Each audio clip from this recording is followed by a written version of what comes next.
Bonjour à tous, donc bienvenue. J'espère que si vous m'entendez, vous me voyez bien. Donc on va pouvoir communiquer par le chat. Enfin, vous allez pouvoir communiquer me contacter par le chat et moi je vous répondrai. Et puis au cours de la conférence, on aura un petit système de quiz aussi auquel vous pourrez répondre et ce qui va nous permettre d'avoir quelques interactions. Alors, bienvenue à tous, bienvenue à ceux qui arrivent. Donc, je me présente, Delphine Caillon-Loger, je suis diététicienne nutritionniste sur Nantes. Je suis diététicienne et j'adore manger. On va voir ensemble que on va parler de malbouffe, mais surtout de comment prendre soin de soi grâce à son alimentation. Et vous allez voir qu'on va mettre le plaisir au centre de l'intervention et que ça va être basé sur le plaisir. On est 1h30 ensemble. Dans le déroulement, pour pas que j'ai l'impression de me parler qu'à moi-même, comme je ne vous vois pas, donc il y aura ces petits temps de quiz et puis régulièrement, on fera des petits points pour que vous puissiez me poser des questions dans le chat. Plutôt que de laisser un temps plus ample à la fin, par petite thématique, on pourra faire ça. Vous êtes encore certains arrivés. Ce que je vous propose, c'est que on puisse démarrer. Le démarrage était à 11h. On finira forcément à l'heure comme prévu. Alors, le titre, c'est Malbouffe, comment combattre les mauvaises habitudes alimentaires. Alors, je ne suis pas là pour vous faire un cours de nutrition. Je suis vraiment là pour vous donner des conseils et des astuces hyper pratiques pour que vous puissiez faire de votre quotidien et de vos repas des moments agréables pour prendre soin de vous avec des choses très faciles, très pratiques. Vous allez voir que vous allez pouvoir appliquer immédiatement dans 1h30. On va voir des astuces et des choses pour prendre soin de vous grâce à votre alimentation, pour agir sur votre santé. Alors, on pense souvent à la santé, mais on oublie le bien-être au quotidien. Notre alimentation a vraiment un vrai impact sur notre bien-être chaque jour. Donc, on va voir les bons gestes pour prendre soin de soi. Je vous ai mis, sans jamais oublier, une notion essentielle qui est le plaisir de manger. Je l'ai dit, pour ceux qui n'étaient peut-être pas encore arrivés, je suis diététicienne et j'adore manger. On va voir que finalement, remettre le plaisir dans son assiette et au cœur de son alimentation est un excellent moyen pour lutter contre la malbouffe. Le plaisir, finalement, c'est la solution et absolument pas la frustration ou les interdictions. Enfin, voilà, vous allez voir tout ça. On va parler de deux choses. On va parler de ce que je mange, ce que je mets dans mon assiette, évidemment, mais on va parler aussi d'un point hyper important, c'est le comment je mange. Et c'est là où vont entrer toutes les notions de plaisir, de faim, de satiété. Et on va voir que grâce au comment je mange, et finalement, on peut profiter de plein de choses et surtout sans culpabilité et sans pour autant mettre en danger sa santé ou son bien-être. Bonjour à ceux qui arrivent encore et qui nous font des petits coucous dans le chat. Donc, on prendra des temps pour échanger via le chat et puis on va faire des petits quiz aussi. Donc, alimentation et santé, alimentation et bien-être, mais surtout avec le zoom sur le plaisir de manger. L'objectif, c'est vraiment, vraiment de vous donner les clés. Voilà, vous allez repartir de cette heure et demie en ayant vraiment des clés, des astuces toutes simples pour pouvoir les mettre en place. Alors, on va démarrer par un petit quiz. Je vais faire ma petite manip quiz pour voir si déjà tout le monde est bien là. Hop, alors, je vous partage un petit quiz. Pour vous, diététique, ça veut dire, est-ce que vous voyez le quiz qui s'affiche? Normalement, vous avez 3 solutions. Voilà.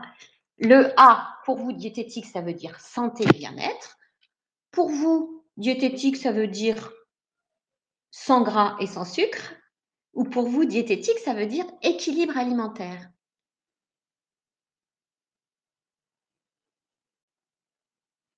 Alors, ça répond, ça répond.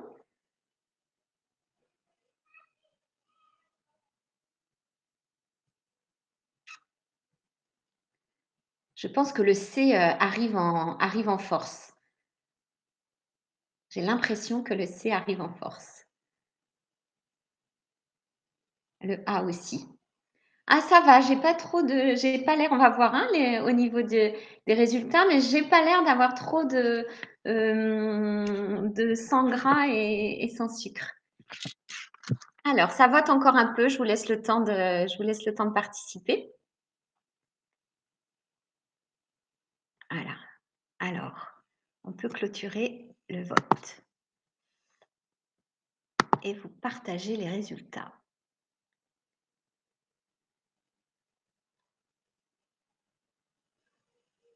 Voilà. Alors, ce qu'on voit, c'est que ce qui arrive en premier, c'est effectivement la santé et le bien-être et l'équilibre alimentaire. Alors, vous êtes pas mal. Il n'y a pas trop d'idées reçues sur la diététique, c'est sans gras, sans sel, les régimes sans, etc. Et ça, vous avez plutôt raison parce que ça, c'est ce qu'on appelle la diététique de magazine. Il faut savoir que le mot diététique, ça vient du grec dieta, qui veut dire art de vivre. Donc, on est très, très loin de l'image de restriction de la diététique, de la diététique qu'on a en général, ou de ces idées de régime et tout ça. C'est vraiment un art de vivre pour pouvoir prendre soin de soi, de sa santé, de son bien-être, grâce à son alimentation. Donc, c'est vraiment, on pourrait dire que c'est un soin, une manière de prendre soin de soi. Donc, on va voir quel art de vivre peut-on s'appliquer pour être en forme et au top de sa forme. Pour que vous compreniez l'enjeu, il faut vraiment... Bonjour hein, à ceux qui arrivent encore, là, qui nous rejoignent petit à petit. Pour comprendre l'enjeu de notre alimentation, il faut vraiment imaginer que notre corps, c'est comme une voiture. Dans la voiture, elle avance, elle roule, elle dépense de l'énergie. Pour qu'elle avance, on y met du carburant. Nous, dans notre corps, il faut imaginer, donc nous, on dépense de l'énergie aussi chaque jour, même si on fait rien, même si on reste allongé, même si notre corps dépense de toute façon de l'énergie, au moins pour assurer nos fonctions vitales.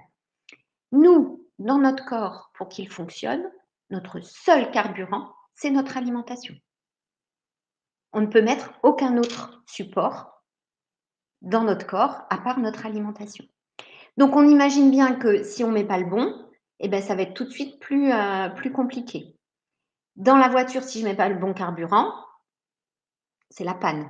Hein. Si je mets du gaz au lieu de l'électricité, de l'essence au lieu du diesel, ça ne marche pas.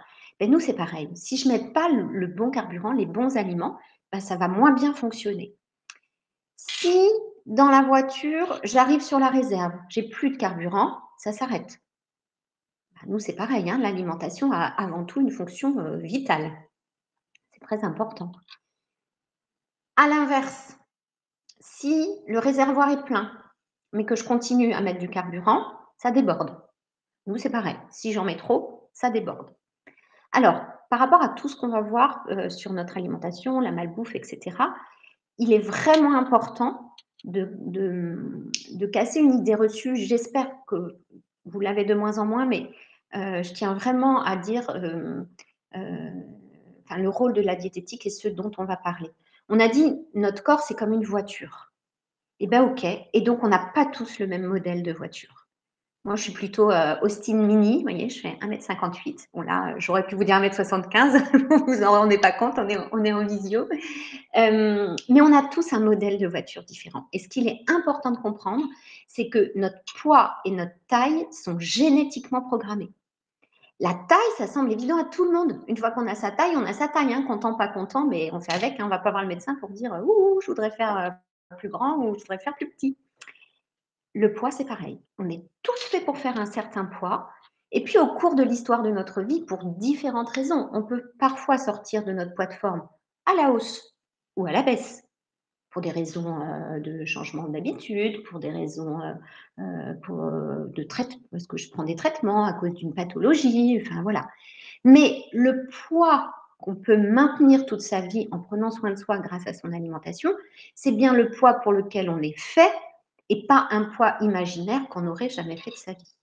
Hein. Ça, c'est vraiment important de comprendre que c'est la diététique de magazine qui nous fait, ou d'Insta, il faut que j'arrête de dire de magazine parce que ça fait un peu ancienne, ou d'Instagram ou de TikTok ou je sais quoi, qui nous fait croire qu'avec notre alimentation, on peut transformer notre corps. Non, avec notre alimentation, on peut prendre soin de nous, le ramener à son poids de forme pour lequel il est programmé, mais on ne peut pas transformer complètement notre corps. Quand les régimes nous disent manger ci, manger ça, tout le monde va être menu, c'est comme s'ils nous disaient manger ci, manger ça, tout le monde va faire 1,70 m. Auquel cas, moi, je l'aurais fait depuis longtemps, le régime. Hein. Donc, lutter contre la malbouffe, prendre soin de soi grâce à son alimentation, c'est vraiment pour être en forme, pour sa santé, retrouver son poids de forme, si on s'en est écarté, retrouver son modèle de voiture, mais en aucun cas transformer complètement son corps. Donc voilà, j'espère que c'est OK là-dessus et que ce sont vraiment des notions très importantes parce qu'au contraire, on peut entrer dans la malbouffe parce qu'à un moment, on a été beaucoup trop dans la restriction. Personne n'est fait pour se restreindre et se frustrer à vie. Et les frustrations n'entraînent après que des rattrapages du corps, c'est presque physiologique. Et donc, on peut avoir une alimentation complètement désorganisée parce qu'on a voulu trop enlever ci ou enlever ça de son alimentation. On va voir que ma notion de l'équilibre alimentaire, pour que notre alimentation devienne un meilleur atout forme, c'est vraiment d'adopter une alimentation équilibrée. Et c'est quoi une alimentation équilibrée? Avant tout, c'est une alimentation variée et colorée. Mais en aucun cas, on a à exclure des groupes d'aliments, on a à exclure des types d'aliments. Tout est une question de fréquence et de quantité. Ma devise est un peu de tout et tout un peu. Voilà. Ça, c'est vraiment important de comprendre ça. Vous êtes OK sur cette introduction? C'est bon? Tout le monde, vous pouvez me dire dans le chat là si ça va. S'il y a quelques remarques, je peux y répondre avec plaisir. C'est très clair. Oui, OK, on me dit. Donc, tout le monde est en train de réfléchir, en train de se dire alors moi, mon modèle de voiture, je suis plutôt 4x4 ou berline. Donc, bon, mais c'est bon, c'est clair pour vous. C'est super. Alors, on va voir ce qu'on peut mettre au programme. Ah mince, de forme de base. Je n'ai pas vu passer. Il y a quelqu'un qui a dit de forme de base. Ah, comment on connaît son poids de forme de base? Ça doit être ça la question. Très bonne question, j'ai oublié de vous y répondre. Ouais. Comment on connaît son poids de forme? Ah, ça c'est une question intéressante. Notre poids de forme, ma définition, elle n'est pas scientifique, mais elle va vous parler. Le poids de forme, c'est le poids qu'on a fait le plus longtemps dans sa vie sans se prendre la tête. C'est notre poids naturel, notre poids spontané. Alors, il y en a qui me disent, oui, enfin, moi, je me suis toujours pris la tête parce que depuis que j'ai 15 ans, j'essaye de perdre du poids ou de me limiter, tout ça. Mais c'est vraiment le poids dans lequel on se sent bien et qu'on a fait naturellement. Alors, ça peut pas être le poids de, si vous avez bientôt 50 comme moi, ça peut pas être le poids de nos 20 ans, hein, ça c'est sûr. Mais voilà, c'est un poids qu'on fait un peu naturellement et dans lequel on se sent bien. Et c'est celui qu'on peut retrouver. Pour vraiment comprendre cette notion de morphologie, on peut donner 2 exemples. On parle du calcul de l'IMC. Non, pas par le calcul de l'IMC. L'IMC, c'est le rapport entre la taille et le poids qui permet de classer la population en fonction de sa morphologie, enfin pas de sa morphologie, en fonction de son poids et de sa taille, du rapport poids-taille, et de définir, alors il y a eu des normalités qui ont été définies, le surpoids et l'obésité, parce que en termes de santé, on s'est rendu compte que le surpoids et l'obésité pouvaient créer des prévalences de problématiques de santé. Donc, on essaye de classer les gens par rapport à ça. Mais je peux avoir un IMC depuis tout le temps en surpoids et puis que c'est mon poids de départ et que je suis très en forme comme ça. Vous voyez? Il faut vraiment réfléchir à est-ce que moi, je suis sortie de mon poids de forme et comment je fais pour y revenir. Les deux exemples qu'on peut donner sur ces notions de morphologie, c'est si vous avez des enfants, ben, on va les voir au spectacle de fin d'année. Ils sont tous en CE2, ils sont sur le podium, là, en train de nous faire leur petite chanson. Ils ont tous le même âge, mais pour autant, il n'y en a pas un qui est foutu pareil. Il y a des grands, il y a des petits, il y a des costauds, il y a des maigrichons, c'est comme ça.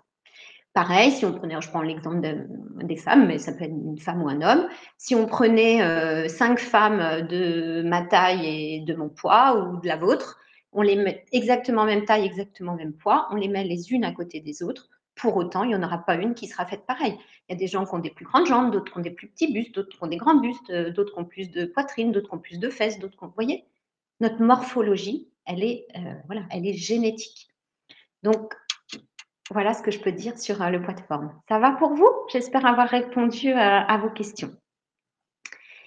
Alors, on va voir ce qu'on met dans son assiette pour prendre soin de nous et lutter facilement contre ce qu'on appelle la malbouffe. Et d'ailleurs, je vais vous dire ce qu'on appelle la malbouffe. Enfin, on va voir de quoi on parle finalement. C'est vrai que ce titre, bon, on va voir comment on peut définir cette notion de malbouffe. J'ai d'autres petites questions qui arrivent dans le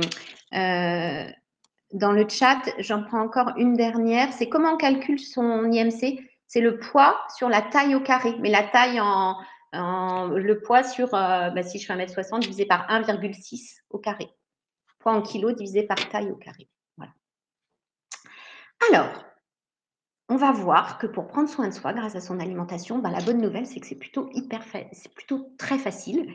Parce que tout ce qu'on mange, tous nos aliments peuvent être regroupés en 7 familles d'aliments. Ce sont les jeux des 7 familles. Et donc, nous, on va faire un zoom sur ces 7 familles d'aliments et on va voir que par famille d'aliments, on peut définir des petits principes, des petites astuces, des petits réflexes qui vont vraiment vous permettre de prendre soin de vous. Alors, nos 7 familles d'aliments, quelles sont-elles? Il y a 7 familles. On peut regrouper tout ce qu'on mange selon cette famille. Alors, j'ai mis l'eau, on va voir que c'est important, l'eau, mais on pourrait dire plus largement la famille des boissons. Il y a la famille VPO, viande, poisson, œufs. C'est une autre famille. On a la famille des produits laitiers. On verra après ce qu'on met à l'intérieur de chaque. On a la grande famille des féculents. Alors, les féculents, c'est le pâte, les riz, le riz, le pain, tout ça. On a la famille des fruits et légumes. On a la famille des matières grasses et on a la famille des produits sucrés. Alors, évidemment, si je mange je sais pas moi, une pizza, elle va regrouper plusieurs aliments de plusieurs familles. La farine pour la pâte, ça va être les féculents. Si je mets du fromage dessus, ce sera les produits laitiers. Si j'ai des petits champignons, ça va être des fruits et légumes. Si j'ai des petits bouts de jambon, ça va être viande, poisson, œufs. Et puis, probablement qu'il y aura eu de la matière grasse pour la réaliser. Donc, ce qu'on va voir, c'est que pour chaque des petits réflexes très simples. Alors, la malbouffe par rapport à ça, où se situe la malbouffe dans tout ça? On va voir que chaque groupe d'aliments, chaque famille d'aliments joue un rôle très important sur notre santé et à l'intérieur de chaque famille d'aliments, il y a vraiment des petits réflexes à avoir pour prendre soin de nous. Finalement, la malbouffe, la première chose de malbouffe, ce serait quoi? Ce serait de supprimer un des groupes d'aliments totalement de son alimentation, puisque chaque groupe d'aliments a un rôle, y compris celui des matières grasses, y compris, voilà. Donc, quand on parle de malbouffe, il n'y a pas d'interdit. Il n'y a aucun interdit. Chaque aliment a vraiment un intérêt pour la santé. La question, c'est une question après de fréquence, de quantité, de variété. Mais si je veux prendre soin de moi, la première chose à faire, c'est d'enlever aucun groupe d'aliments, totalement aucun groupe d'aliments de mon assiette et de mon alimentation. On disait tout à l'heure, un peu de tout et tout un peu, que c'était ma devise, donc voilà. Hein. Si j'enlève totalement un groupe d'aliments, ben, je vais avoir des carences, etc. Alors justement, on parle des végétariens, j'en reparlerai sur quand on va parler de viande, poisson, œufs. Alors les végétariens souvent mangent des œufs, donc bon, il n'y a pas de carence, et ils peuvent compléter, il y a des astuces pour compléter, notamment avec la grande famille des féculents et des légumes secs. Je vais en reparler, je me le note, je vais en reparler quand on va parler de viande, poisson, œufs. Et puis vegan, alors vegan, là j'en parle tout de suite. Il y en a qui arrivent. Bonjour, bonjour. Je suis Delphine, la diététicienne. Bienvenue. Pour ceux qui arrivent là, ouais, je vois qu'il y a pas mal de gens qui se connectent encore. On a démarré tranquillement par rapport à des notions un peu d'idées reçues sur la diététique. Et là, on aborde nos 7 grandes familles d'aliments. Et pour chacune d'elles, je vais vous donner des astuces et des repères pour vraiment prendre soin de vous. On a dit qu'on allait parler de beaucoup de plaisir de manger et qu'il n'y avait pas d'interdit. Donc, si le programme vous va, vous pouvez rester avec moi. Alors, vegan, là, il nous pose un problème. Parce que je ne critique pas et ne porte aucun jugement. J'interviens aussi en consultation et je reçois régulièrement des gens qui ont choisi ce mode alimentaire. Néanmoins, ce mode alimentaire nécessite des compléments alimentaires externes parce que du coup, comme normalement on a tout ce qu'il faut dans notre alimentation, là ils enlèvent trop de choses, notamment tous les produits animaux, certaines vitamines, certains minéraux sont que dans les produits animaux. Si j'en ai pas du tout, là ça pose problème. Alors que les végétariens n'ont pas ça parce que souvent ils mangent des œufs et parfois un peu de poisson. Voilà, donc un peu de tout et tout un peu. On va voir ce qu'on fait au milieu de toutes ces familles. Alors, on va commencer par presque la plus importante. Les boissons. Cap sur la meilleure astuce anti-malbouffe. Alors, j'ai un petit vrai faux. Je vous le remets en enquête. Hop. Alors, voilà. Normalement, c'est bon. L'enquête se lance. Vous pouvez voter. La question est, il y a plus de sucre dans un verre de pur jus de fruits que dans un verre de coca. C'est vrai ou c'est faux? Pur jus de fruits pressé. Ou acheté en... Alors, pur jus, ça veut dire que je n'ai que le jus du fruit, même si je l'ai acheté en fait.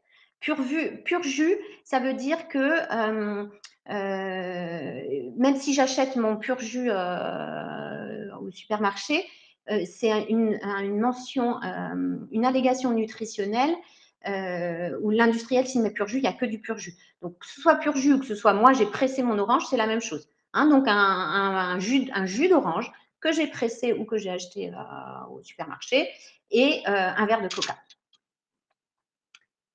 Alors, j'ai 69% de réponses.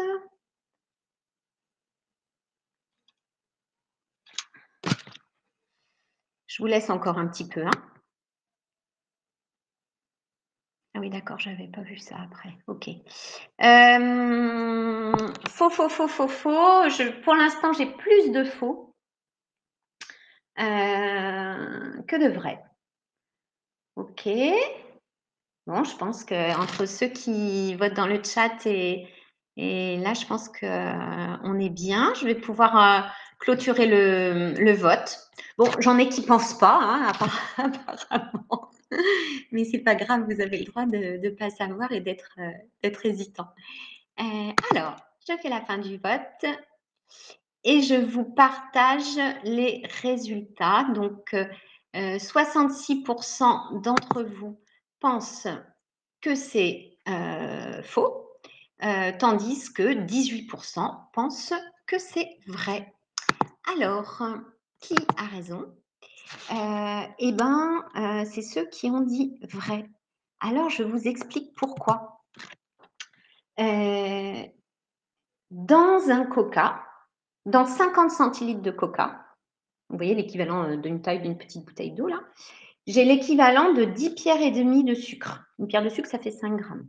OK? C'est du sucre saccharose, du sucre industriel, on pourrait dire. Dans un verre de jus de fruits, les fruits en moyenne, de pur jus, hein, les fruits en moyenne, si on prend la moyenne, un fruit en moyenne contient 12 grammes de sucre. Donc, enfin, 12% de sucre, pardon, donc 12 grammes pour 100 grammes de jus de fruits. C'est pas le même sucre, c'est plutôt du fructose, hein, le sucre naturel du fruit, mais c'est quand même du sucre. Donc, dans un verre de 50 centilitres de coca, j'ai l'équivalent de 10 pierres de sucre et demi. Dans un verre de 50 centilitres ou une petite bouteille de 50 centilitres de jus de fruits, j'ai l'équivalent de 12 pierres de sucre, de 60 grammes de sucre. Alors, c'est pas le même sucre, il est naturel. Et puis, si je bois mon jus de fruits, je vais avoir aussi les vitamines, les minéraux. Voilà, je vais avoir des choses que j'ai pas dans le coca. On est d'accord. Mais en termes de quantité de sucre, c'est plus important. Et nous, notre corps, il ne fait pas la différence entre tel sucre et tel sucre. Alors, il ne métabolise pas tout à fait pareil, mais bon, globalement, c'est plus sucré un verre de jus d'orange qu'un verre de coca. OK?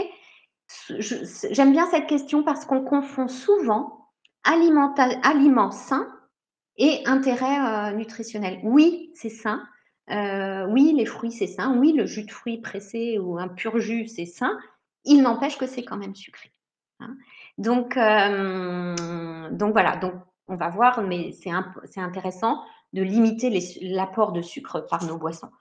Toujours pareil, je ne dis pas qu'il ne faut pas boire de jus de fruits, un peu de tout et tout un peu, mais euh, mais, euh, mais bon, ce qui compte, c'est de varier, de limiter les quantités. Oui, bien sûr, hein, l'impact sur la santé entre le coca, il y a quelqu'un qui redit ça, entre le coca et le jus de fruits n'est pas du tout le même. Mais là, je parle de l'apport en sucre quantitatif. Des fois, j'ai des gens qui me disent en consultation, ah ben non, mais moi, je prends jamais de sucre. Hein. Ah ben non, je bois jamais de soda. Hein. Par contre, ils boivent 3 verres de jus de fruits par jour, vous voyez, même si c'est du pur jus. Du coup, ils ont une autre forme d'apport en sucre.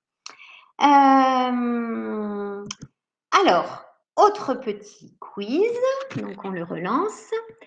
Avant que je vous donne les astuces sur les boissons.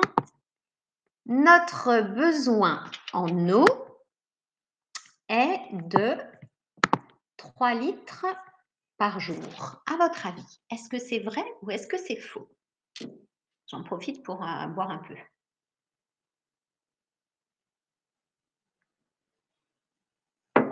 Alors, ça vote, ça vote.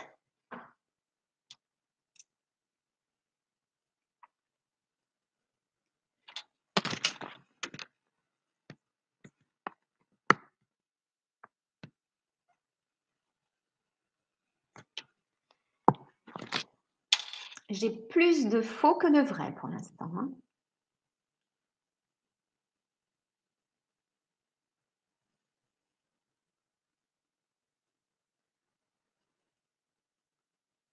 Virginie, elle me dit dans le chat, ça dépend. C'est pas faux que ça dépend de Virginie, je vais vous le dire après. Alors, je vais clôturer le vote. Je pense que c'est bon là, ça a voté.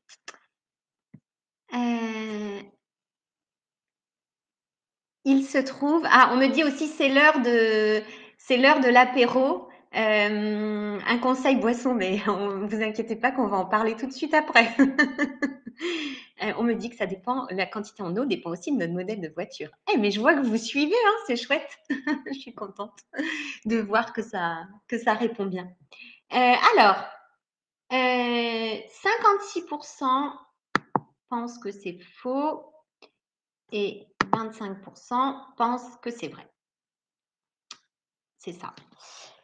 Eh bien, c'est vrai. Notre besoin en eau, en moyenne, bien sûr, ça dépend de notre taille, de notre poids, ça dépend de notre activité, ça dépend si on a fait beaucoup de sport. Mais en moyenne, on parle des cas en général. Notre besoin en eau est de 3 litres par jour. Pourquoi on entend tout le temps de dire c'est bien à peu près de boire 1,5 litre d'eau par jour? C'est que dans ces 3 litres, la moitié est apportée par l'eau de constitution de nos aliments. Tous nos aliments, sauf on le verra l'huile, mais contiennent de l'eau. Et donc, quand on mange, on s'hydrate finalement aussi à peu près pour la moitié de notre besoin par jour et l'autre moitié pour compléter, on doit le compléter en s'hydratant et donc avec de l'eau. J'ai une idée reçue qui passe, qui dit si on fait de la rétention d'eau, il faut limiter l'eau. Et bien ça, c'est une grosse idée reçue. Le fait de bien s'hydrater n'accentue pas la rétention d'eau. Au contraire, c'est vraiment important de continuer à bien s'hydrater. Donc, sur la quantité, on pourrait dire plutôt d'être à 1,5 litre en hydratation par jour. L'astuce, alors on va voir quoi boire par rapport à ce qu'on a dit tout à l'heure. Avant de vous parler des astuces pratiques, une bonne hydratation, c'est la base. L'eau, c'est le premier élément du corps. 60% de votre corps, c'est de l'eau. Premier élément. 85% du cerveau, c'est de l'eau. L'hydratation, ça joue direct sur l'élimination des toxines, sur votre fatigue. Un corps déshydraté, c'est un corps fatigué. Et un corps fatigué, c'est un corps qui réclame à manger et pas des brocolis en général. Vous avez dû remarquer, un corps fatigué, c'est un corps qui dit quoi? Il va me chercher de l'énergie, va me chercher à manger. Et ça se traduit par des appétits spécifiques. Et à ces moments-là, on a envie de choses très denses, très grasses, très riches nutritionnellement. Donc vraiment, l'hydratation, ça joue ce rôle très important. Sur votre vitalité, s'il y en a qui boivent pas beaucoup et que vous augmentez votre hydratation, vous allez voir, l'effet, c'est assez magique. Hein. En 2-3 jours, vous allez sentir une différence très importante. Ça joue sur la concentration, évidemment, et sur le stress, puisque j'ai dit 85% du cerveau, c'est de l'eau. Bref, compte là-dessus, boire de l'eau, c'est franchement la première chose à faire. Alors, je ne vais pas vous dire ça parce que vous allez partir, mais si vous deviez retenir qu'une chose de tout ce qu'on s'est dit, c'est vraiment ça. C'est tellement important. Alors, on boit, ok, mais qu'est-ce qu'on boit? Il y a différentes choses. Ce qui va être intéressant, c'est vraiment, je prends toujours, on me dit, oui, mais si je bois du thé, du café, tout ça, c'est pareil. Non, c'est pas pareil, parce que d'abord, ce sont des boissons excitantes. Si je bois beaucoup de thé, il y a beaucoup, c'est assez féminin, beaucoup de femmes qui me disent, ah oui, mais moi, je bois au moins 1,5 litre de thé chaque jour. C'est pas pareil parce que les tanins du thé limitent l'absorption du fer et donc vont accentuer la fatigue. Franchement, la seule boisson vraiment super, c'est l'eau. Je dis toujours, si on fait une tache sur un vêtement, vous n'allez pas nettoyer avec du café, du thé ou la tisane détox et tout ça. Quoique les tisanes, c'est pas des boissons excitantes, donc du coup, les tisanes, ça passe. Mais on nettoie avec quoi? On nettoie avec de l'eau. Dans le corps, c'est pareil. Hein, la meilleure détox, c'est l'eau. Éviter d'acheter des trucs là, qui coûtent je ne sais pas combien, détox ceci, détox cela. Non, l'eau, c'est super.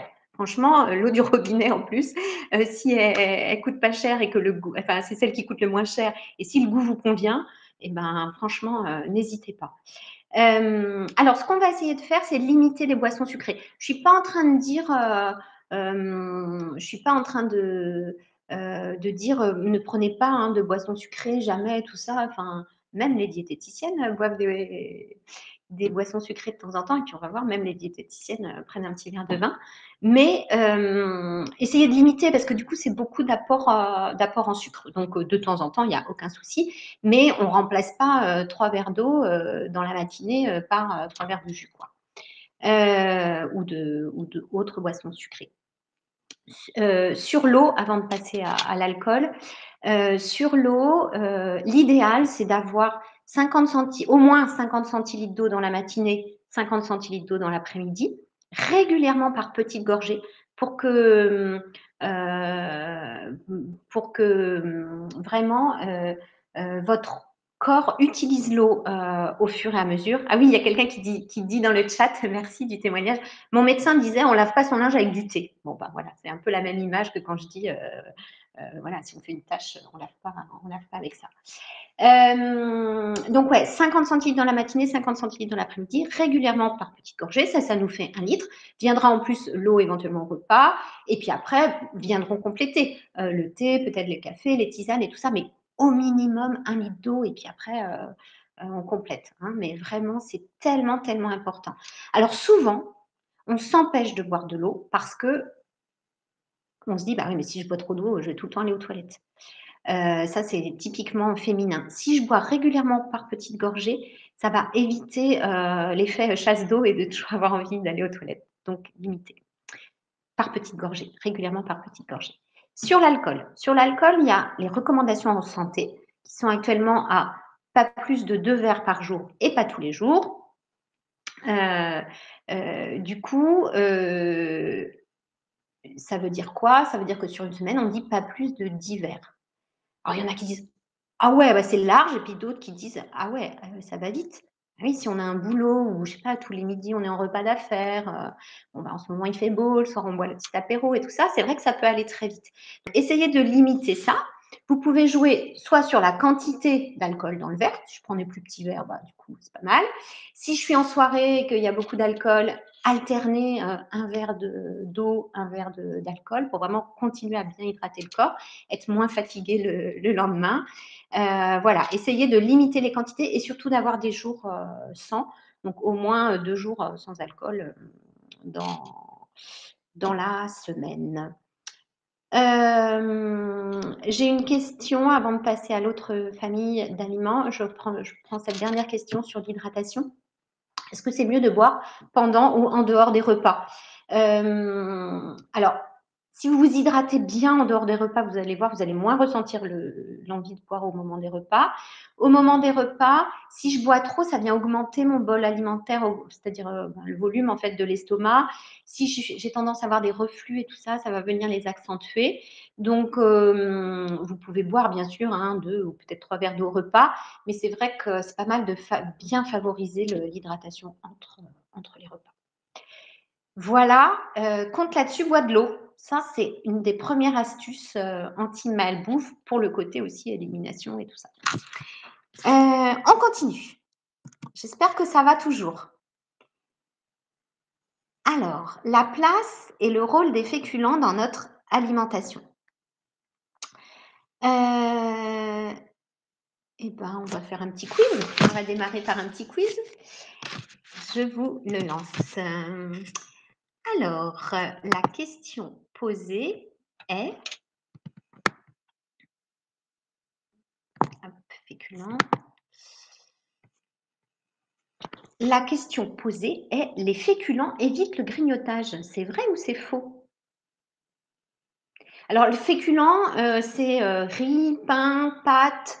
Les légumes secs, c'est pas tout à fait les mêmes apports, mais on les met dans ces grandes familles de féculents, les lentilles, les pois chiches et tout ça. Les pommes de terre, le pain, bien sûr, tous les produits à base de céréales. Le maïs, il y a aussi la patate douce, voilà, tout ça, le boulgour, le quinoa, tout ça, ce sont nos féculents. Alors, quiz. Est-ce que les féculents évitent le grignotage?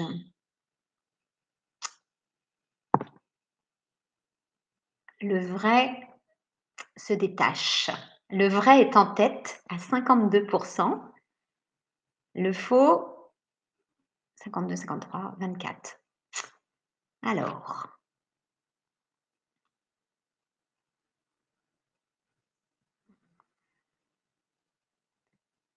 c'est du faux. On me dit ça dépend des quantités. En fait, j'ai fait un vrai faux, mais c'est vrai que c'est tentant de faire des petits commentaires. Alors, je vais clôturer le vote et je vais vous partager les résultats. Alors, le vrai, dans vos réponses, hein, le vrai se dégage vraiment. 57% d'entre vous pensent que c'est vrai et 27% pensent que c'est faux. Alors, je vous donne la réponse et je vous fais les petites explications. Je ferme le sondage. Voilà. Eh ben, c'est vrai. Pourquoi c'est vrai? C'est quoi un féculent? Vous savez, on entend les féculents, on entend, sucres lents, les sucres lents. Les féculents, ça fait partie de la grande famille des sucres, de la grande famille des glucides qu'on appelle sucres lents, sucres complexes, glucides complexes et ils ont une particularité, ces féculents, ces sucres finalement, c'est qu'ils contiennent de l'amidon. L'amidon, c'est comme une petite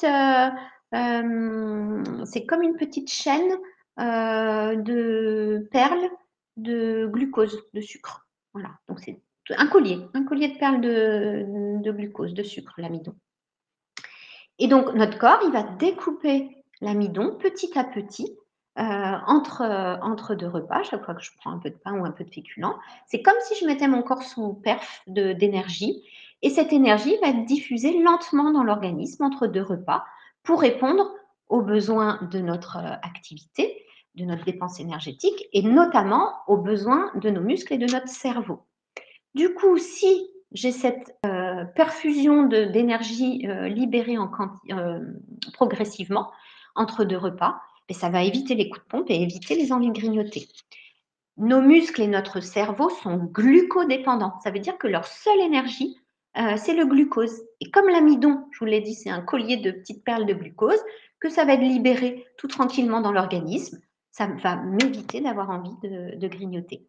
Si j'ai fait un repas sans féculents, pardon, au bout d'un moment, entre 2 repas, il y a quand même une période souvent assez longue, notamment entre celui du midi ou celui du soir, si on ne fait pas de petits goûters, le corps, à un moment donné, il va dire: «Mais moi, je suis en manque là d'énergie». Muscles et cerveau, ils disent: «Mais à la pompe à essence, muscles et cerveau, ils prennent que glucides, hein, ils prennent ni protéines ni lipides. Ils sont où mais il est où mon carburant, glucide?» Et là, si j'ai pas eu de féculents, ça va se traduire quoi? Par ce qu'on appelle un appétit spécifique, une envie de sucre, parce qu'en fait, c'est nos muscles et nos cerveaux qui disent: «Hé, va me chercher du sucre, là, direct et du sucre rapide cette fois, parce que je suis en manque, d'énergie». Donc ça joue un rôle très important, les féculents jouent un rôle très important dans notre, alimentation. Ils permettent aussi d'éviter les coups de barre, donc de prévenir les grignotages comme je vous l'ai expliqué. Alors, le repère quantité, on dit un quart de mon assiette.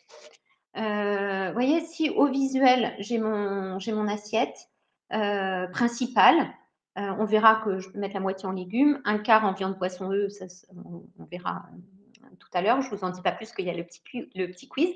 Et quand je regarde mon assiette, je peux avoir un quart de féculents ou du pain si j'ai pas de féculents. Plus les féculents sont complets, mais plus vous variez aussi, plus ils vont être riches en fibres. Les fibres aussi sont très satiétogènes, donc ça va prolonger la satiété entre 2 repas. Donc c'est vraiment important d'avoir un petit peu de féculents à chaque repas. Autre conseil par rapport aux féculents, une petite part de féculents le soir favorise le sommeil et la sécrétion de la mélatonine, l'hormone du sommeil. Et si j'ai un peu de féculents au repas du soir, je vais beaucoup mieux dormir que si j'en ai pas eu du tout. Alors, un repas trop lourd, trop gras, trop riche le soir, ça m'empêche de dormir, mais garder un peu de féculents, c'est vraiment hyper important. Alors, oui, il y en a qui mettent pain et féculents à chaque repas, bien sûr. Vous pouvez. Si je suis à mon poids de forme, tout va bien, bah, ok. Par contre, si je suis un peu sortie de mon poids de forme et je me dis, oula, il faudrait que j'y retourne tranquillement, vous pouvez faire l'un ou l'autre, du moment qu'on a un apport de glucides complexes. Si j'ai les deux, bah voilà, j'ai les deux, on verra, c'est jusqu'à satiété. Varier les féculents, pensez aux légumes secs qui sont très importants nutritionnellement grâce à leur apport en fibres notamment. Donc plus je varie et mieux c'est. Parce que les frites dans tout ça, les frites c'est un féculent, et bien sûr que je peux prendre des frites. Si je ne fais pas un régime frites et que j'ai pas des frites tous les jours, heureusement que de temps en temps, je peux manger des frites quand j'ai envie. Hein, vous voyez, si je fais si mon seul apport en féculents dans ma famille féculents, mon seul apport, c'est les frites, là, c'est de la malbouffe et nutritionnellement, ça va créer un problème à mon corps. Mais si j'ai une fois des frites, une fois des lentilles, une fois du riz, une fois des pâtes, du pain complet, enfin, de la pomme de terre, mais en purée et pas en frites, enfin, voilà, varier, varier, varier. Un peu de tout et tout un peu. Hyper important. Souvent, les féculents ont été décriés à l'époque justement des régimes restrictifs et tout, alors qu'ils jouent un rôle très important pour justement éviter la malbouffe et prévenir du grignotage grâce à leur rôle sur l'apport en glucides, comme je vous l'ai dit, et puis leur rôle sur la satiété. Ça va pour les féculents? Vive les pois chiches, qui est un légume sec. Ouais. Ouais, apparemment ça va bien. Bon, bah super, on continue. Pour l'instant, on s'hydrate bien. On prévoit un quart de féculents à chaque repas ou une tranche de pain si j'ai pas eu le temps de cuisiner les féculents. Alors, on avance. Les 48, on est bien. L'atout des fruits et légumes. Attention. Petite enquête. Les fruits sont les seuls aliments qui contiennent de la vitamine C. Est-ce que c'est vrai ou c'est faux? Est-ce que si je veux un bon apport en vitamine C, je suis obligée de consommer des fruits et légumes ou si je n'ai pas ce groupe d'aliments, et ben, du coup, je n'aurai pas de vitamine C? Est-ce que c'est notre seule source de vitamine C?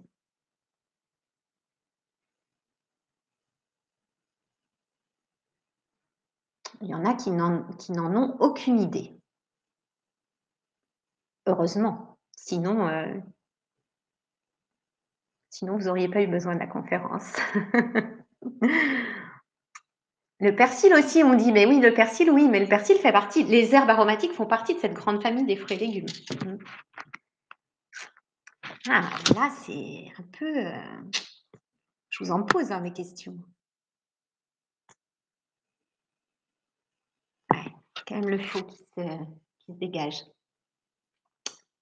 Allez, je vous laisse une petite, quelques secondes encore pour répondre. Les fruits et légumes sont les seuls aliments qui nous apportent de la vitamine C. Je clôture. Alors, c'est faux pour 50% d'entre vous, enfin 51, pardon, et c'est vrai pour 22.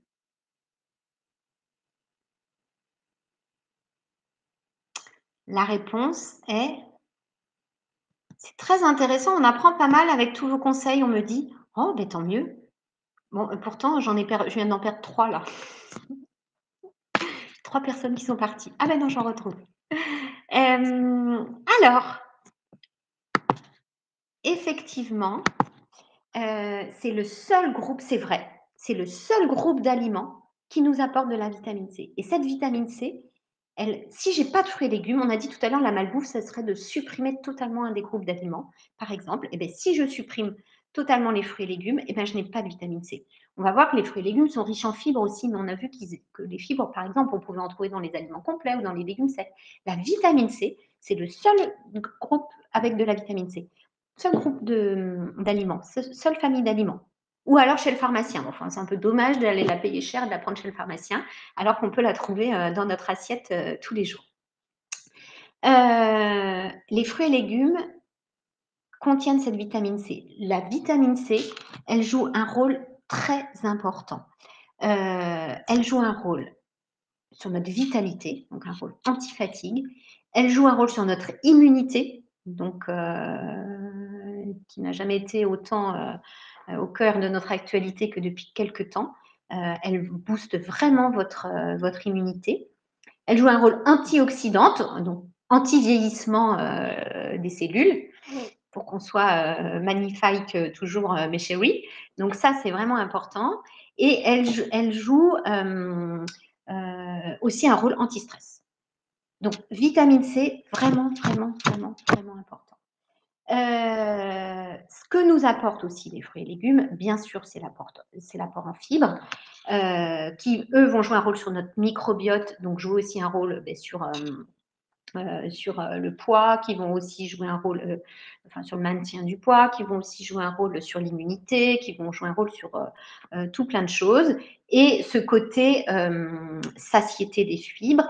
Et au niveau cardiovasculaire, plus mon alimentation est riche en fibres, moins mon corps va retenir les mauvaises graisses. Exemple concret, si je me fais un steak frites, eh ben, vaut mieux prendre un steak frites salade qu'un steak frites tout court. Pourquoi? Parce que dans la salade, j'ai des fibres et que la même quantité de steak, la même quantité de fibres, si je rajoute ou pas de la salade, en plus, si je mets de la salade, grâce aux fibres, les fibres, c'est comme un petit filet de pêche qui parcourt tout notre tube digestif. On ne les digère pas au niveau de l'intestin, mais on les fermente au niveau du côlon.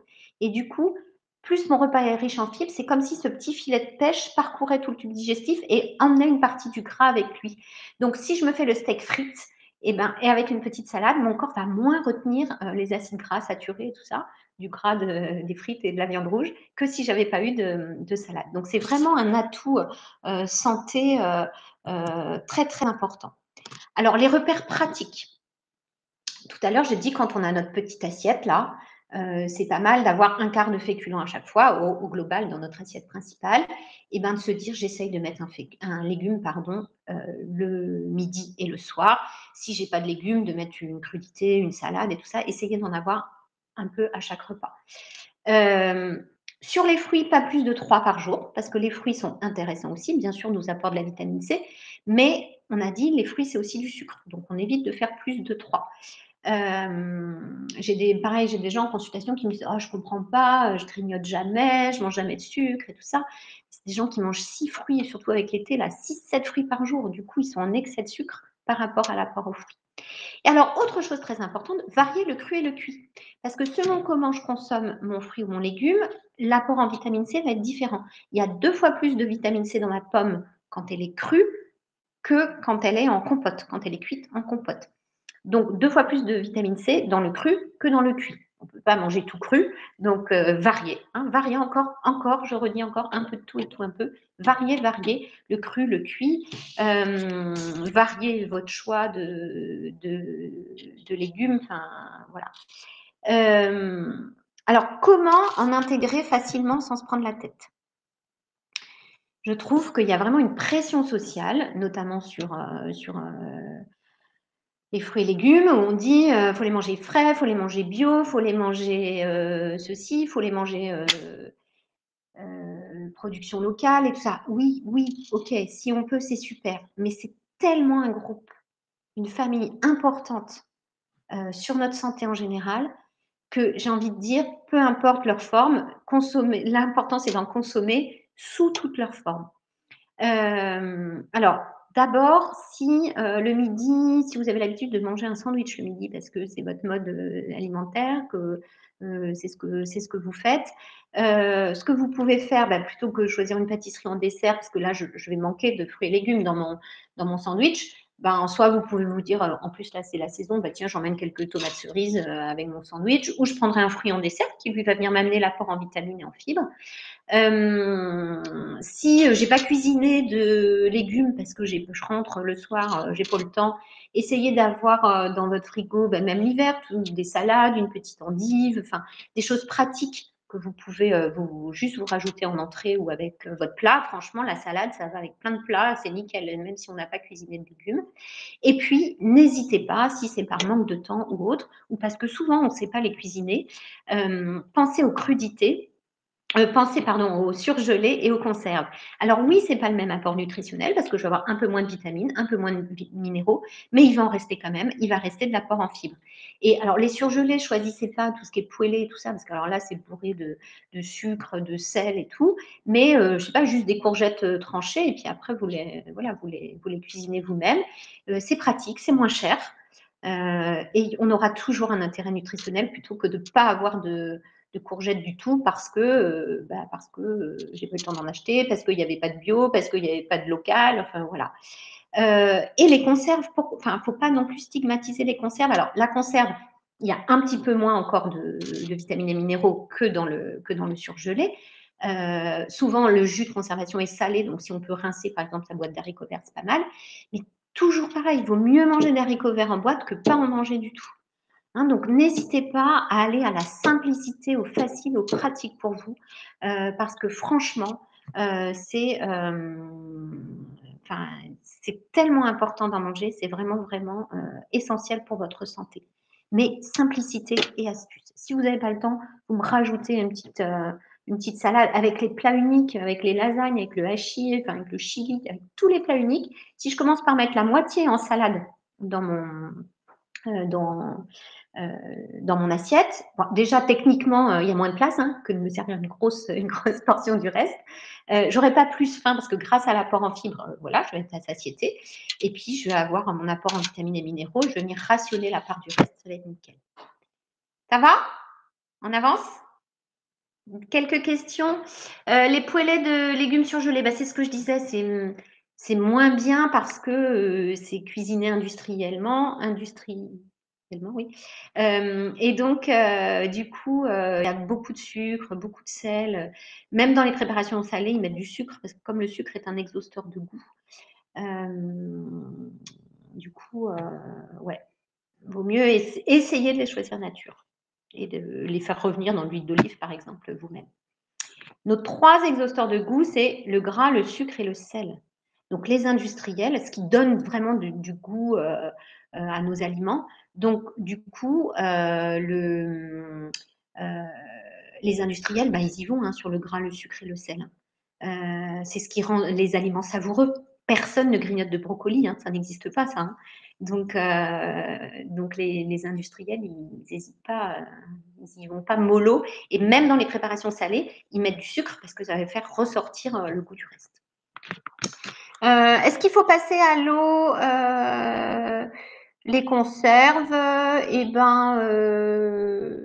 Oui, si vous pouvez. Comme ça, on enlève un peu de sel sur les haricots, par exemple. Voilà sur les fruits et légumes. Je vous propose qu'on passe à la suite. Il nous reste une petite demi-heure. J'espère que ça fait déjà 1 heure qu'on est ensemble. J'espère que vous ne vous ennuyez pas. J'ai plus l'air de perdre personne, donc c'est que ça doit aller. Dites-moi si ça va. C'est très frustrant de faire J'adore faire des conférences en présentiel. J'en fais souvent en ligne aussi, mais c'est tellement chouette de vous avoir en face. Là, c'est plus compliqué. Alors, on continue avec nos produits laitiers. Bon, ça a l'air d'aller. Ok, super. Merci pour vos retours. Donc, on a fait l'hydratation, on a fait les féculents, on a fait notre famille des fruits et légumes. On passe à celle des produits laitiers. J'ai un petit quiz, on y va. Alors, est-ce qu'un produit laitier le soir favorise... Il y a quelqu'un qui dit j'ai faim. Oui, moi aussi j'ai faim.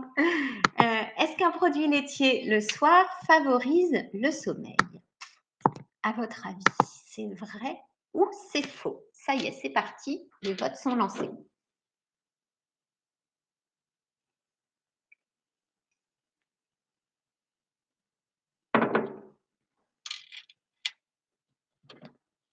Alors, ça répond...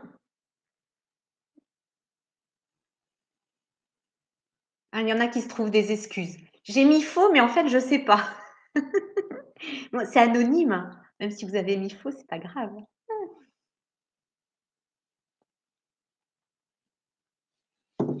Alors,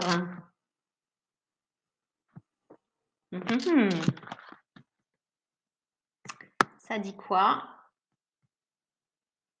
Ah, ça, c'est les réponses les plus mitigées pour l'instant. J'ai 42 faux et j'ai 33% de vrai. Vous avez l'air d'avoir fini de voter. Je vous partage les résultats. Donc, on est à 40. 40% pensent que c'est faux, 33% pensent que c'est vrai. Eh bien, figurez-vous que c'est vrai. Un produit laitier va favoriser le sommeil. Pourquoi? Parce que dans les produits laitiers, il y a des protéines. Les protéines, c'est des chaînes d'acides aminés, pardon. Et donc, il y a un acide aminé qui s'appelle le tryptophane, qui est contenu dans le lait. Et du coup, un produit laitier le soir va favoriser le sommeil parce que le tryptophane favorise la sécrétion des précurseurs de la mélatonine, qui est l'hormone du sommeil. Alors, non pas si vous hésitez le soir, vous savez pas, tiens, je vais prendre un fruit ou je vais prendre un yaourt, et que vous avez des petits problèmes pour vous endormir, le yaourt sera bien. Non pas que les fruits empêchent le sommeil, hein. L'idée que la vitamine C empêche le sommeil, ça c'est une idée reçue. Mais eux ne contiennent pas de tryptophane. Donc du coup, ça peut faciliter. On me demande si le lait de soja a le même effet. Pas du tout, puisque le lait de soja n'est pas du lait. Le lait, ce sont des produits animaux. Et donc, c'est vraiment le lait de source animale. Alors, quelles sont les recommandations par rapport aux produits laitiers? Les recommandations actuelles en termes de nutrition sont à 2 par jour. Oui, j'ai pas précisé, mais parce que ça me semble évident, mais je redis quand même que tous les conseils que je vous donne ici, c'est pas moi, Delphine, petite diététicienne à Nantes, qui a décidé que c'était bien de prendre 2 produits laitiers par jour. Ce sont les recommandations nutritionnelles au niveau national sur lesquelles on s'appuie, etc. Tout ce que je vous ai dit, tout ce que je vous donne sur les repères de consommation, voilà, bien sûr, ce sont les repères de consommation de Santé publique France et ce ne sont pas les miens en tant qu'avis personnel, même si je les partage. Alors, 2 par jour, on dit, pour les publics adultes, 2 produits laitiers par jour. Ça peut être par exemple un yaourt et une part de fromage, ou ça peut être deux yaourts. Pourquoi on ne peut pas avoir un apport que en part de fromage? C'est parce que le fromage contient des acides gras et du sel. Et du coup, là, on sera en excès d'acides gras et de sel, pas très bon pour la santé. Donc, on essaye de varier. Sur les petits conseils, les petites astuces que je peux vous donner, c'est de plutôt les produits laitiers, les choisir nature et les sucrer vous-même. Il faut savoir qu'un yaourt aux fruits du commerce ou vous voyez la petite laitière aromatisée vanille là, qui paye pas de mine, il y a presque autant de sucre que dans une danette au chocolat. Donc, vaut mieux choisir nature et puis sucrer vous-même sur la base d'une cuillère à café de ce que vous aimez, de confiture, de miel, de sucre, enfin, de ce qui vous plaît.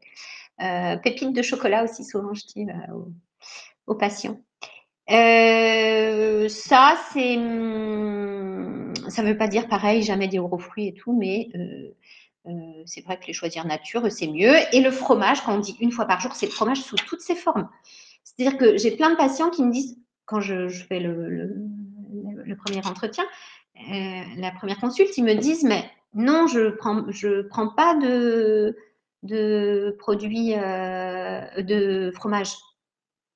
Je dis, ah bon, mais vous mangez jamais de pizza, jamais de trucs gratinés, jamais d'hachis parmentier, jamais de lasagne. Ah ben si, jamais de petites en ce moment, jamais de petites salades avec la mozza, la feta. Ah ben si. Donc c'est le fromage sous toutes ses formes. Donc dites-vous plutôt le fromage sous toutes ses formes, une fois par jour. Et le reste, c'est yaourt, voilà. Si vous n'avez pas les produits laitiers, c'est pas très grave puisque l'apport c'est le calcium et les protéines. Les protéines on les trouve animales, on les trouve dans la viande, le poisson et les œufs. Le calcium, la deuxième source de calcium, c'est l'apport des fruits et légumes notamment, et puis tous les aliments complets. Tout ce qui est probiotique, un yaourt c'est naturellement un probiotique, ça veut dire que ça va venir nourrir notre flore intestinale, notre fameux microbiote. C'est un yaourt, c'est un produit vivant. Il y a 2 petites bactéries dans le yaourt qui font que voilà, c'est un probiotique. Donc c'est pareil, n'achetez pas des trucs hyper chers là, de probiotiques, de je ne sais quoi. Si vous mangez des produits fermentés comme le yaourt ou un peu de fromage, ça ira très bien. Sirop d'agave, bien sûr, vous pouvez sucrer avec le sirop d'agave aussi. Petit point rapide sur les intolérances, peut-être. Enfin, ça dépend. Est-ce qu'il y a des questions sur les produits laitiers? Dites-moi.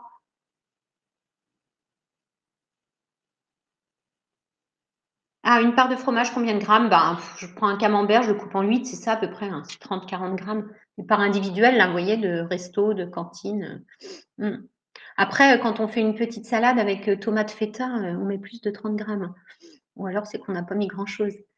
Mais varié encore, varié.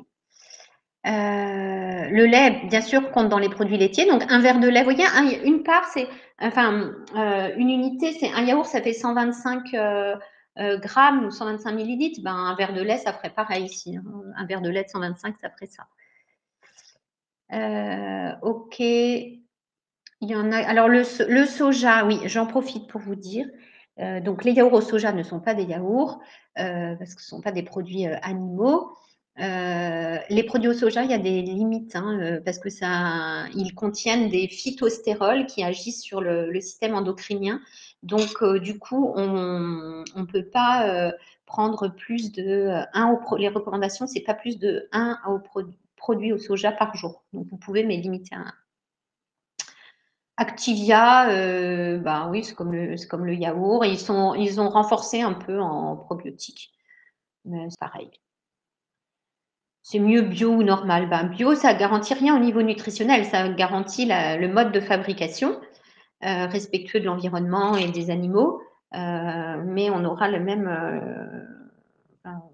Après, ce sera la même chose. Ça garantit sur moins de pesticides et tout ça, mais la valeur nutritionnelle d'un yaourt bio, c'est la même en termes de protéines, de lipides et tout ça, c'est la même qu'un yaourt normal. On avance?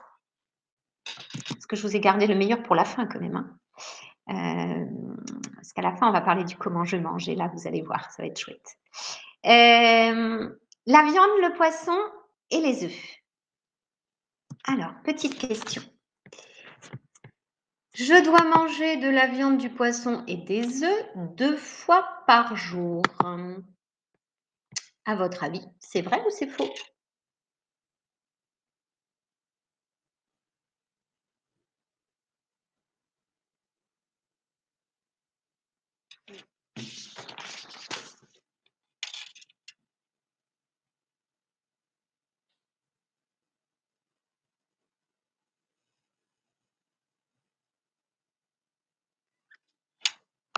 On va voir ce que ça donne. Alors, bon là, le faux arrive clairement en tête. Hein. 69% d'entre vous pensent que c'est faux et 8% pensent que c'est vrai. Vous avez tout à fait raison. La viande, le poisson et les œufs, c'est un groupe intéressant qui nous apporte des protéines, qui nous apporte de la satiété, des protéines de bonne qualité, etc. Mais notre besoin, il est à 1 fois par jour, plutôt le midi parce que ça nous apporte de la vitalité, de la satiété, et pas trop le soir. Le soir, si mon repas est trop riche en viande, poisson ou œufs, ça va gêner le sommeil. Donc c'est mieux de pas trop en avoir le soir. On a tendance dans notre culture à manger de la viande, du poisson ou des œufs comme si on était tous des sportifs de haut niveau. Toujours par rapport à notre modèle de voiture et notre gabarit, la part, si vous regardez votre main, la part de viande, poisson, œufs dont on a besoin par jour correspond à la taille de la paume de notre main, épaisseur comprise. Et ça, c'est le repas, la quantité, pardon, par jour. Et donc, globalement, on pourrait se dire 1 fois par jour, ça suffit. Plutôt le midi, et si j'en ai le soir, en plus petite quantité et en complément. Ce qui va être important pour éviter la malbouffe, c'est de, là encore, varier. Si je fais tout de la viande rouge, que de la viande rouge, oui, je vais avoir trop d'acides gras saturés, ça va pas être bon pour moi. Mais si je varie, un coup de la viande rouge, un coup de la viande blanche, un coup du poisson, un coup des œufs, pareil, là encore, plus je varie et j'aurai aucun risque au niveau nutritionnel. Il y en a qui ont des grosses mains, et oui, puis il y en a qui ont des toutes petites mains. C'est adapté à notre modèle de voiture. Par rapport à ça, ce qui est important, c'est par rapport au poisson, c'est d'avoir au moins un poisson gras par semaine. Les poissons gras nous apportent des oméga 3. Les oméga 3 jouent un rôle très très important sur notre santé, notre bien-être. Ils ont un rôle anti-inflammatoire, anti-stress, et meilleur métabolisme des lipides, meilleure usine de traitement de déchets du gras par le corps. Notamment, ils vont faire augmenter le bon cholestérol et diminuer le mauvais. Et on n'a que 2 sources d'oméga 3 dans notre alimentation, les poissons gras et l'autre, je vous dis tout de suite après. Donc, varier. Ah oui, pardon, oh là là, qu'est-ce qu'un poisson gras? Thon, saumon, maquereau, sardine, hareng. thon, saumon, maquereau, sardines, hareng. La bonne nouvelle, c'est qu'en boîte, ça marche bien. Donc, une petite boîte de thon, ça fera tout à fait l'affaire pour votre apport en poisson gras de la semaine. Alors, si vous n'avez pas de viande et de poisson, mais que vous avez des œufs et des produits laitiers, vous n'allez pas être en carence. Les oméga 3, il va falloir aller les chercher ailleurs, je vais vous dire après. Si par contre, il n'y a pas d'œufs et aucun produit animaux, là, vous avez des carences et là, il vous faut des compléments. Si on mange plus d'une fois, l'intérêt sur les poissons, c'est de varier. Poisson blanc, poisson gras, pas faire que du gras ou que du blanc, parce qu'il y a toute la question aussi des tailles des poissons, des métaux lourds, etc. Donc plutôt 2 fois du poisson par semaine et 1 fois du gras et 1 fois du blanc. Voilà, donc la viande, 1 fois par jour et le poisson, les œufs, plutôt 1 fois par jour, plutôt le midi. Sur les matières grasses, alors, celle-ci, je l'adore. Est-ce qu'à votre avis, l'huile est plus grasse que le beurre? C'est vrai ou c'est faux?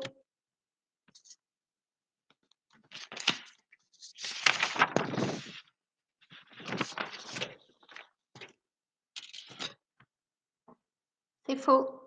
C'est vrai. Là, on est entre les deux. Alors, je vous partage les résultats.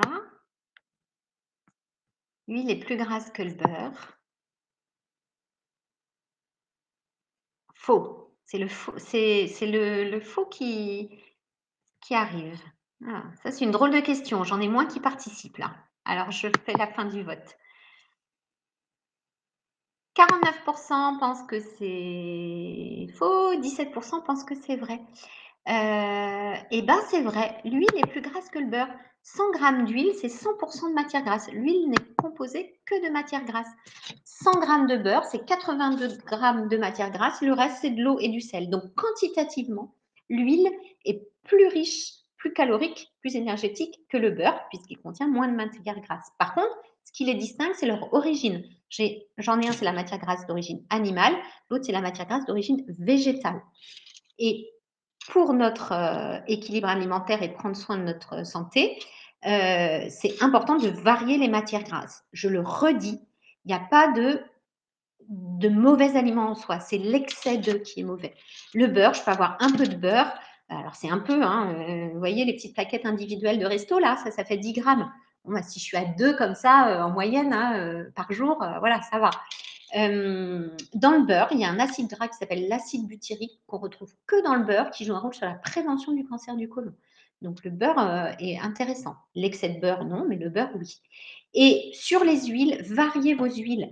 Notre autre source d'oméga 3 sont les huiles de noix, colza ou lin.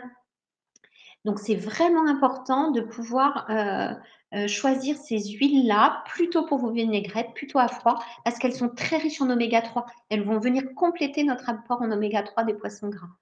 Pour les cuissons, plutôt olive ou tournesol, parce qu'elle supporte la chaleur. L'olive est très intéressante aussi, mais elle n'a pas d'oméga 3. Et comme elle se cuit, on essaye plutôt de la prendre pour les cuissons. Et puis, on garde colza, noix ou lin, éventuellement pour les vinaigrettes. On n'est pas obtus, hein. Si je me fais tomate, mozza, basilic, évidemment, je vais mettre de l'huile d'olive. Mais là encore, variez vos matières grasses qui jouent un rôle très important, notamment au niveau cardiovasculaire, parce que les bons acides gras, et notamment les oméga 3 et l'huile d'olive jouent un rôle très intéressant au niveau cardiovasculaire. Donc la solution, c'est pas d'enlever le gras, là encore, mais c'est de choisir le bon et les bonnes quantités. On finit avec avant de parler du comment je mange qui va être le plus important, on finit avec la place des produits sucrés. Je vous ai mis 5 astuces pour commencer la tablette de chocolat sans forcément la finir. C'est pareil, le problème du sucre, c'est l'excès. Je peux avoir un peu de sucre, ça c'est pas gênant. C'est l'excès de sucre qui va pas être bon. Alors, j'ai une petite question. Le dernier petit vrai-faux. Est-ce que le chocolat noir est moins calorique que celui au lait? Alors, j'ai le vrai qui est en tête des sondages.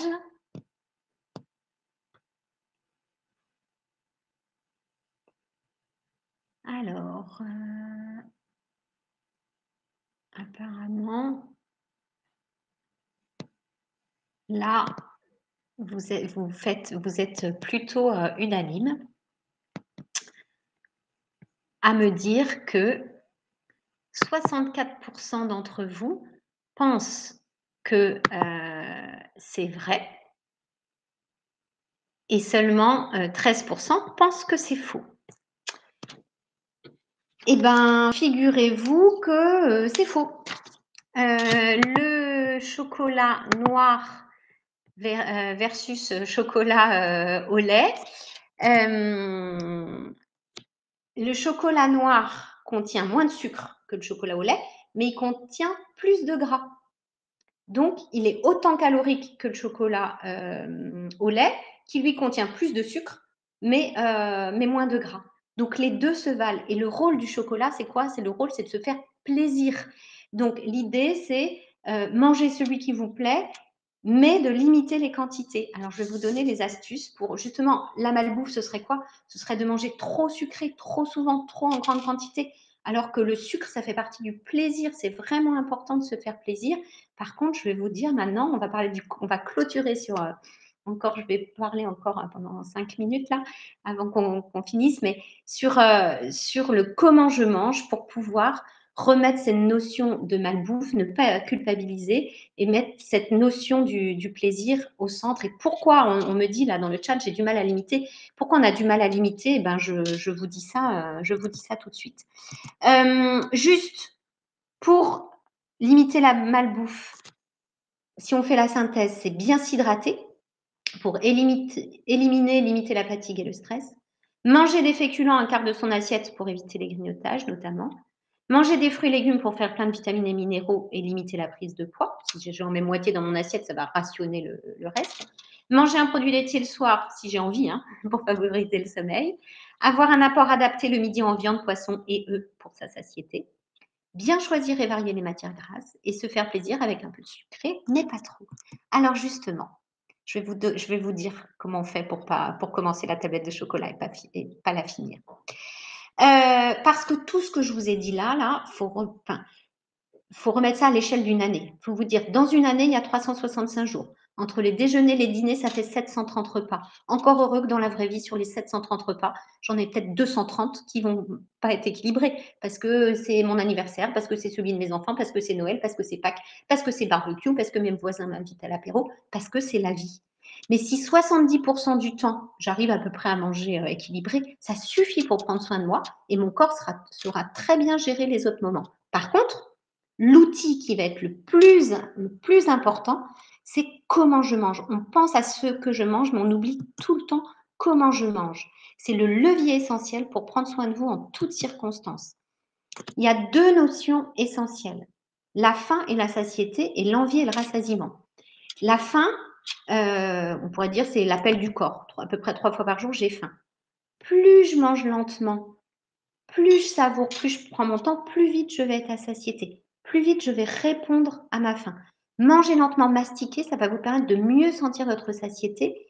Et quoi que vous mangiez, finalement, d'apprendre, pas vous prendre la tête avec les quantités, mais d'apprendre à vous écouter, à dire ah ouais, là je sens que j'ai assez, c'est bon. C'est pas la même d'être au barbecue, d'avoir pris deux merguez, 2 chipots et une brochette, ou d'être en barbecue, avoir pris ah bah ouais, tiens, une petite merguez, une petite chipot, puis j'ai assez mangé, je vais goûter la moitié d'une brochette quand même pour me faire plaisir. Enfin, vous voyez, plus vous mangez lentement, plus vous allez venir apaiser les quantités. Et c'est ça ce qui va vous permettre de manger de tout et d'éviter la malbouffe par rapport aux quantités. Manger équilibré n'a jamais fait maigrir personne. Si je mange équilibré mais je continue à manger trop, je ne vais pas perdre de poids. Manger équilibré, ça sert à prendre soin de vous. C'est la quantité pour gérer le poids. Donc, manger lentement. Quand je démarre le repas, c'est l'estomac qui envoie les signaux de satiété au cerveau. Il peut le faire que 20 minutes après le début du repas. Tout ce que j'ai mangé en moins de 20 minutes, peut-être c'était trop, mais je ne le sais pas parce que je n'aurais pas eu le temps d'avoir cette sensation de satiété. Donc, c'est l'essentiel pour gérer naturellement les quantités consommées. Et puis, parfois, on ne mange pas parce qu'on a faim, mais on mange parce qu'on a envie. Et c'est légitime de manger parce qu'on a envie. L'envie, ça peut être, je suis au repas, je sens que j'ai assez mangé, mais j'ai quand même très envie de ce petit dessert parce qu'il est trop bon. Donc, bien sûr, je mange le petit dessert. Et puis l'envie, c'est aussi tout l'alimentation que moi j'appelle chaud doudou réconfort. J'ai envie de sucre, j'ai envie de, enfin voilà, j'ai envie de chocolat. Enfin bref, ça c'est lié plutôt à l'émotion, stress, fatigue, voilà. Pour pas manger toute la tablette de chocolat, quand j'en ai envie, d'abord, il faut accepter son envie. Se dire, OK, j'en ai envie, mais là, je me pose et c'est mon moment. On répond à son envie. La réponse à l'envie, ça s'appelle le rassasiement. Ça arrive soit par le plaisir, soit par la quantité. Souvent, ça va arriver par la quantité parce qu'on ne sait pas être dans le plaisir. Pour être dans le plaisir, il faut manger avec sa tête. L'envie vient de la tête, donc se poser, manger en conscience et pas en culpabilité. Si au moment où je mange mon petit chaud doudou, j'ai la petite voix qui me dit oh, c'est bien la peine de te dire que tu ferais attention et de manger du chocolat, là vous allez être en culpabilité. Donc surtout, quand vous arrivez quelque part, je sais pas, vous arrivez à un buffet, vous arrivez à un apéro, machin, commencez pas par vous dire oh là là, faudra pas que je mange ci, machin. Non, dites-vous je vais manger ce qui me fait plaisir. Par contre, le seul contrat que je me fais, c'est que je ralentis et je savoure. Deux choses nous font arrêter de manger, soit le plaisir, soit la quantité. Si je remets le plaisir au centre de mon alimentation, quoi que je mange, je vais limiter les quantités. Donc le mot de la fin, c'est vraiment le plaisir. Manger en conscience, enfin vraiment essayer de vous poser, on est dans une vie où on ne se pose pas du tout, c'est clair.